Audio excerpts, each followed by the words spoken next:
Muy buenas tardes, sean todos bienvenidos a este podcast. Les presentaremos nuestro primer episodio en unos instantes. Bienvenidos amigos y amigas, es un placer que nos escuchen en este momento. Nosotros somos estudiantes de la clase de Historia de Honduras en la Universidad Católica de Honduras, Nuestra Señora Reina de la Paz. Como saben, nuestro podcast quiere ser un espacio de información para todos, donde nos detendremos a reflexionar sobre el reformismo y el contrarreformismo militar, comenzando de 1972 hasta 1982. En este momento les presentaré una pequeña introducción hacia lo que va a ser este primer episodio.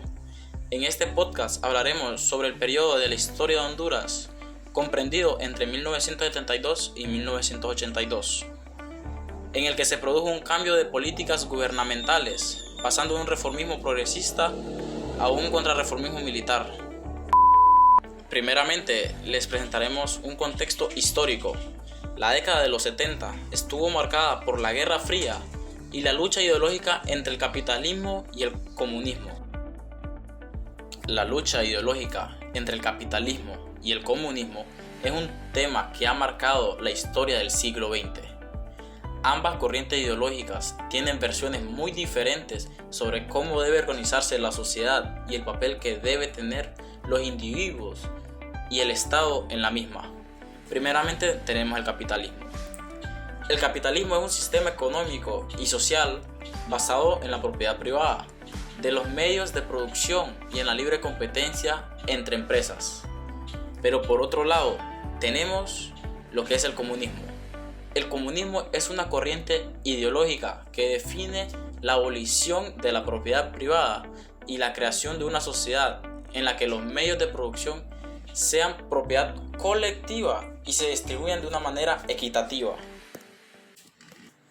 Durante la Guerra Fría, la lucha ideológica entre el capitalismo y el comunismo fue una de las principales tensiones internacionales. En ese periodo, Estados Unidos lideraba el bloque capitalista y la Unión Soviética lideraba el bloque comunista, y ambos bandos trataban de influir en la política internacional y expandir su modelo ideológico. Actualmente, aunque la Guerra Fría terminó, la lucha entre estas dos corrientes ideológicas sigue presente en muchos aspectos de la vida política y social. Ahora les presentaré el otro dato histórico. En Honduras, el gobierno de Ramón Villeda Morales fue derrocado en 1963 por un golpe de estado militar que dio inicio a una nueva serie de gobiernos militares y civiles que mantuvieron el control del país durante varios años. Este golpe de estado se dio después de varios meses de tensiones políticas y sociales en el país. El presidente Ramón Villeda Morales, que había sido elegido democráticamente, enfrentaba críticas por parte de sectores conservadores y militares que no estaban de acuerdo con sus reformas sociales y políticas. El 3 de octubre de 1963, un grupo de militares liderados por el coronel Osvaldo López Arellano, que era jefe del Estado Mayor del Ejército, tomó el control del país en un golpe de estado. Los militares rodearon el Palacio Presidencial y obligaron al presidente Villeda Morales a renunciar a su cargo. Posteriormente, Villeda Morales fue llevado al exilio junto a otros líderes políticos. El coronel Osvaldo López Arellano asumió el poder y estableció un régimen militar que duró hasta 1980. Durante este periodo se suspendieron las libertades civiles, se reprimió a la oposición política y se implementaron políticas económicas conservadoras. Bueno, dejando estos datos históricos por un lado, tenemos el reformismo progresista. En 1972, Ramón Ernesto Cruz fue elegido presidente de Honduras y llevó a cabo un programa de reformas sociales y económicas, que incluyeron la nacionalización de la banca, la reforma agraria y la creación de un sistema de seguridad social. Cruz también estableció relaciones diplomáticas con Cuba y otros países socialistas de América Latina, lo cual provocó la desconfianza de Estados Unidos y los sectores conservadores del país. Y esta desconfianza se presentó ya que los Estados Unidos no estaba de acuerdo con todos esos movimientos de izquierda que siempre trataban de cambiar lo que era un país entero a sus ideologías, que no se sentían tan confiados de tener a estos países como aliados, teniendo tanta inestabilidad política en su mismo país. Ahora tenemos lo que es el contrarreformismo militar.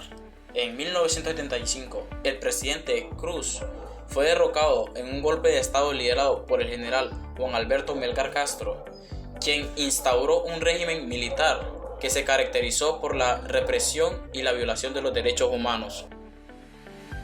El gobierno de Melgar Castro implementó políticas neoliberales y redujo la inversión de programas sociales y en la educación pública. Luego, en 1980, Honduras se convirtió en uno de los principales aliados de Estados Unidos en América Central, en su lucha contra los movimientos revolucionarios de izquierda en la región. Ahora les presentaré las consecuencias que tuvo todo esto en lo que fue el país hondureño. El contrarreformismo militar tuvo consecuencias negativas para la democracia y los derechos humanos en Honduras. Luego, la represión y la violencia política se convirtieron en herramientas comunes del gobierno militar. Muchos activistas y líderes políticos fueron perseguidos, encarcelados o asesinados. Y por último tenemos la economía de Honduras se vio afectada por las políticas neoliberales y el endeudamiento externo.